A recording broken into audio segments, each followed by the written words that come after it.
Mirashus Rav Schechter, who I see has joined us this afternoon. Welcome, ladies and gentlemen, to our closing program, the presidential address from Rabbi Dr. Ari Berman. So much of today's experience is rooted in the vision that Rabbi Berman brings to Yeshiva University.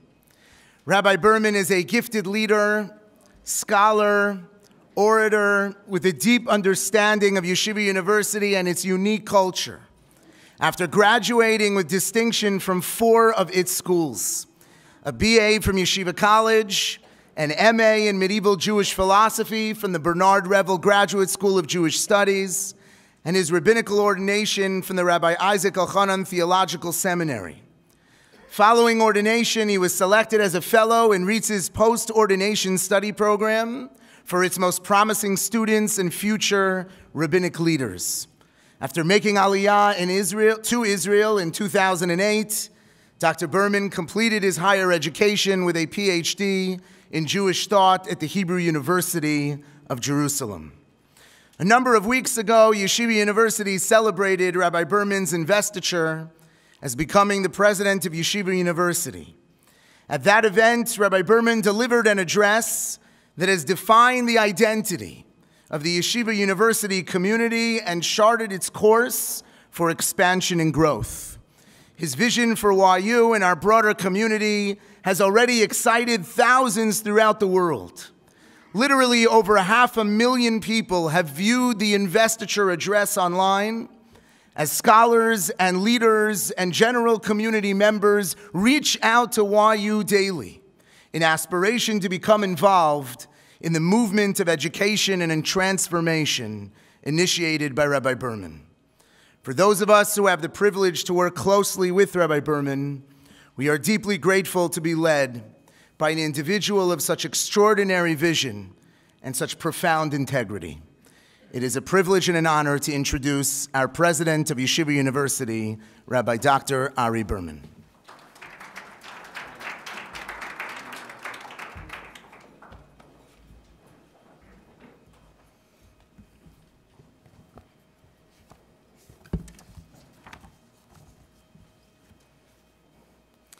Thank you, Rabbi Glasser, for that very generous introduction.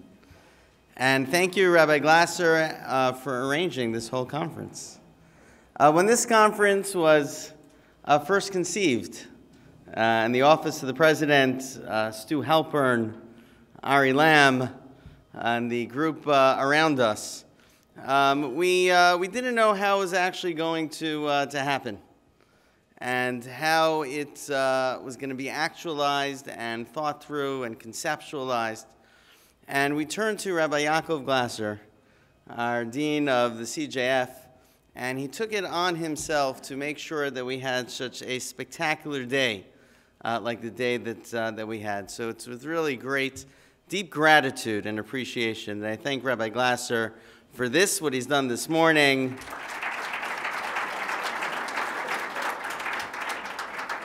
And look forward to many continued experiences and learning opportunities with him in the years to come. I also like to thank Eliza Barinholtz. Eliza Barinholtz, where is Eliza Barinholtz? This woman is just one of the most spectacular people, puts everything together as the head of our events committee and now the interim director of communications. We could not be in the place where we are now without her. And thank you so much, Eliza, for everything that you do. The theme of this morning's program reflects the focus of the direction of the Yeshiva University community in the years ahead. Simply put, we are focused on the future. We understand that the world is evolving at an ever-increasing pace, and that our role as the premier Jewish higher education institution and the intellectual, spiritual epicenter of our global movement is to provide direction and resources for our parents, students, and our broader community to not only succeed personally, professionally, spiritually, morally, and religiously, but to excel in all of those areas in the world of tomorrow.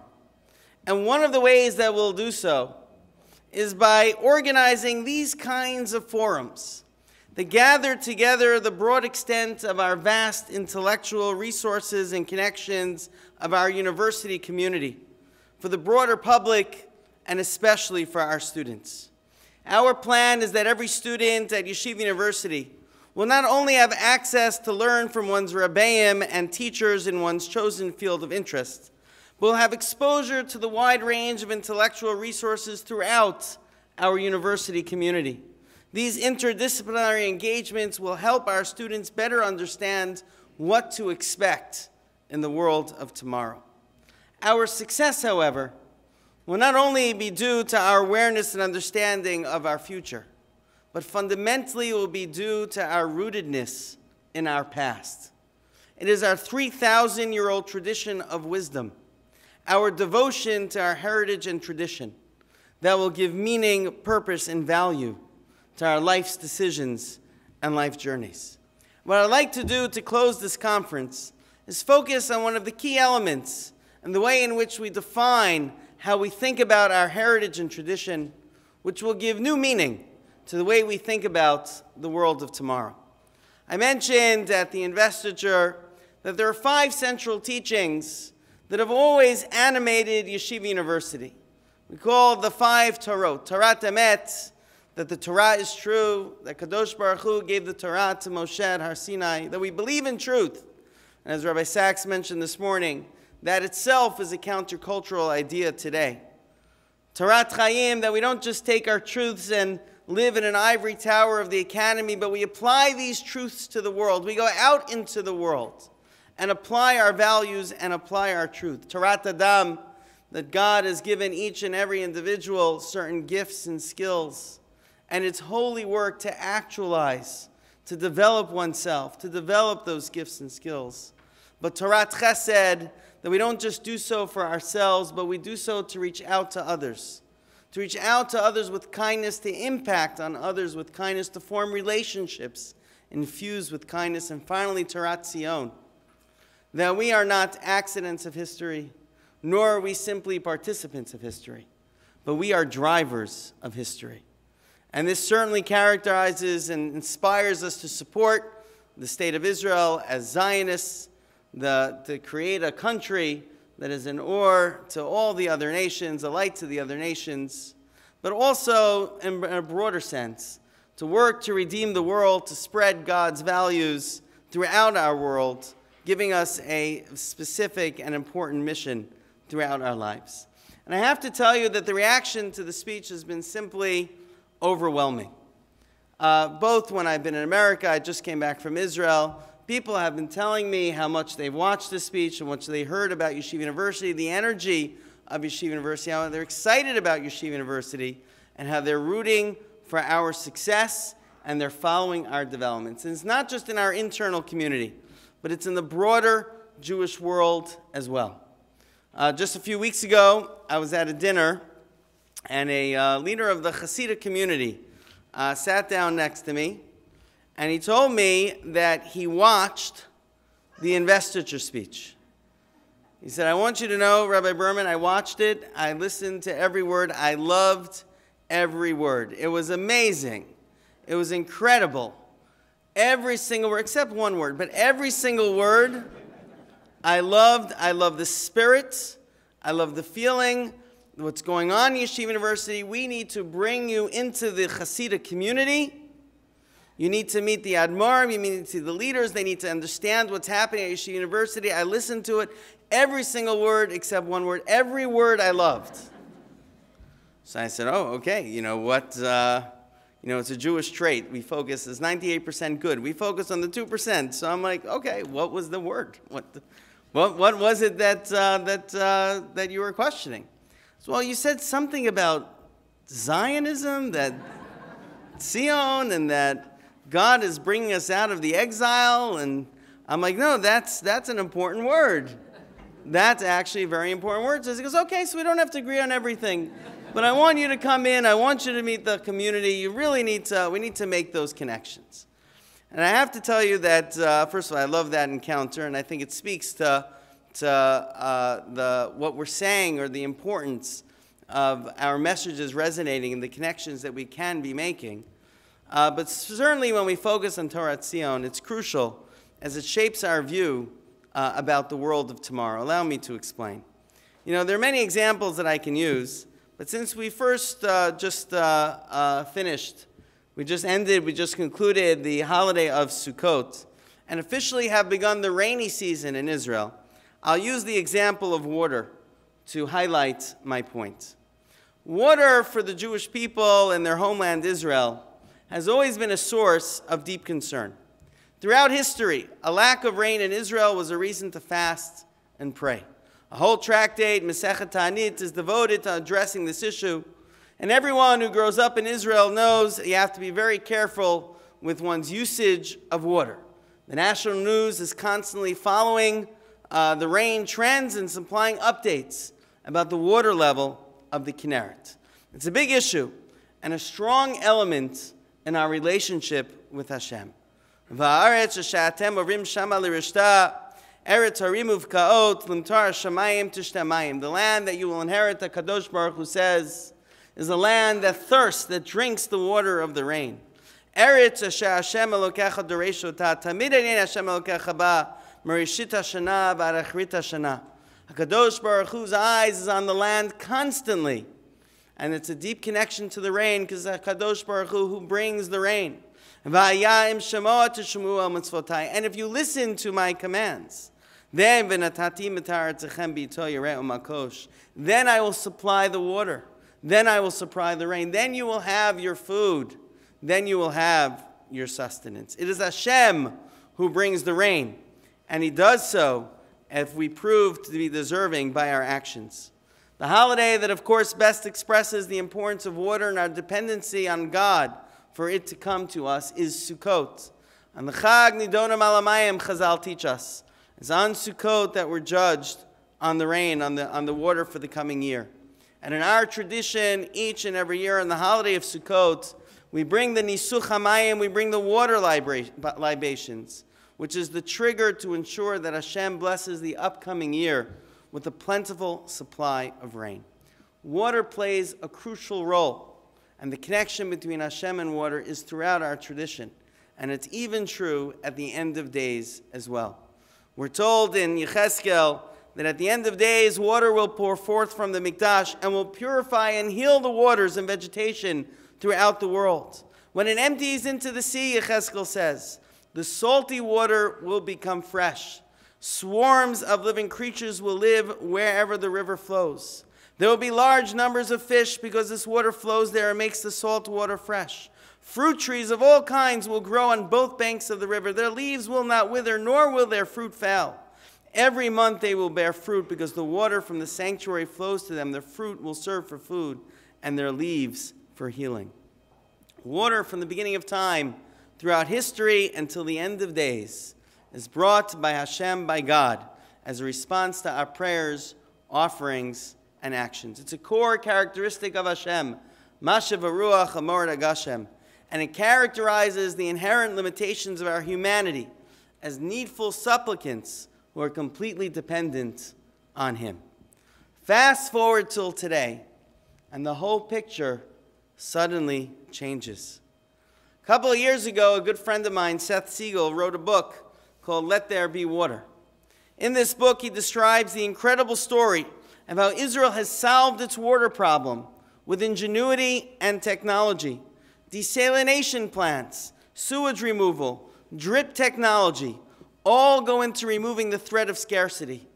Israel, once faced with a water shortage, is now blessed with water abundance. Once a weakness, Israel is a water superpower. And as a world leader in the industry, it teaches other water-challenged countries how to address its problems. It's an amazing story of Israel's startup spirit and creativity. But this amazing story also raises a number of questions. For example, there are a number of halachic questions. I mentioned that every year there's a watch for the levels of the Kinneret. In fact, if it doesn't rain, at some point and the Kinneret level drops, the chief rabbinate asks everyone to add a tefillah into their amidah, to add a prayer for rain. And if it still does not rain at some point, they declare a public fast day. Now, does this make any sense today? So one year, a number of years ago, when they did that, a disagreement broke out in the Dati Leumi community. Should we be fasting for rain when it doesn't rain? I remember that Moshe Lichtenstein, one of the Rosh Yeshiva and Yeshiva Har Tzion, published a piece in which he argued that there is no reason to fast. Fasting made sense when the lack of rain was an existential crisis. But there is no crisis anymore. It costs more, but there is no existential crisis when there is no rain. There is no need to fast. So there are halachic questions. There are Jewish legal questions that come up with this issue. But for the moment, I'm more interested in the theological ones. For if God is God, because he brings the rain, Mashav Ruach Amor Nagashem, if man is man because he prays to God for rain, then what happens today when we no longer need the rain? When humanity has arisen and kivayachol taken the reins from God. How does that affect our sense of humanity? And how does that affect our understanding of God? Now, to be clear, this is of course not a simple picture. As much as we say we've taken control, comes along the hurricanes down south in America and reminds us that we are still no match for a force of nature and very much aware of our dependence on Hashem. Hashem Melech, Hashem Malach, Hashem Yimloch Li'olam Ba'ed. Hashem is king now, he was king, he'll always be king. That is always true. It's always true. But it's also always true that there's always been a role for humanity as well, at the very least as a supplicant. There's always been a partnership, an area in which we need to do something in order to bring the rain. But in what sense is the emphasis of this partnership altered? When the Beit HaMikdash is rebuilt and we return to do Niso Chamayim, maybe the context and meaning with which we do it will have shifted, reflecting our new reality. Will we be praying to Hashem to bring us the water, or praying to him to give us the ability to make water? In what sense have our roles in this partnership been redefined? And in what sense does it remain the same as before? These are some of the more interesting theological questions that emerge from these technological advances. And these questions apply far beyond the issue of water and far beyond the question of man's dominion over the world. And with this, I'll return to how I started with Torat Tzion. Our task is to see ourselves in history and to be drivers of history. And it's very easy to see that in the era that we live in today is perhaps the most blessed era of our people within the last 2,000 years. We have Israel, we have an army, we have enormous resources throughout the Jewish world and the diaspora. Torah study is accessible to all, and we have an incredible ability to spread our values throughout the world. And it's in this context that I would like to think about the advances in technology in general, and specifically with water. Think about the prophet Yechezkel. What did he prophesy? That waters will flow out of Jerusalem, turning salt water into fresh water and giving life throughout the world.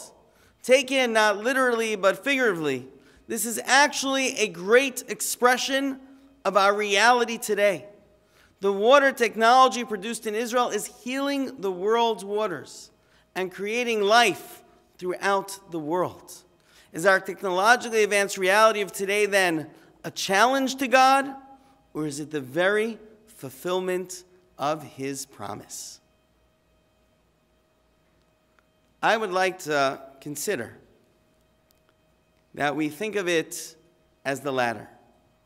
And perhaps then this is indicative of the whole process of the forward motion of history, which ultimately leads to Geula, which leads to redemption. A parent's goal is not to keep one's child in a state of dependency, but is to rear one's child so that he or she will become independent and will make the right choices in life. This is certainly our goal at Yeshiva University, to be a bridge and an accelerator for our students to emerge as full adults, ready to succeed and stand strong in the world of tomorrow. Perhaps this also describes the pathway to redemption.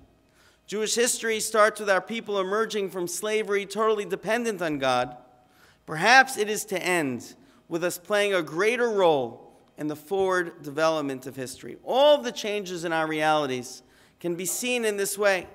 New social realities and the focus on individualism encourages each and every person to maximize his or her potential in ways never previously imagined, while new global connections and communications and an interlinking economies gives us a broader reach to spread Torah and our values throughout the world in ways never previously conceived. And this gives new context to thinking about our world today. The world around us is changing at breathtaking rates.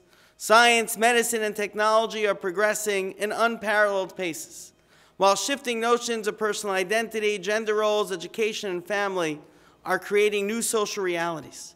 This presents daunting challenges, but also extraordinary opportunities for humanity.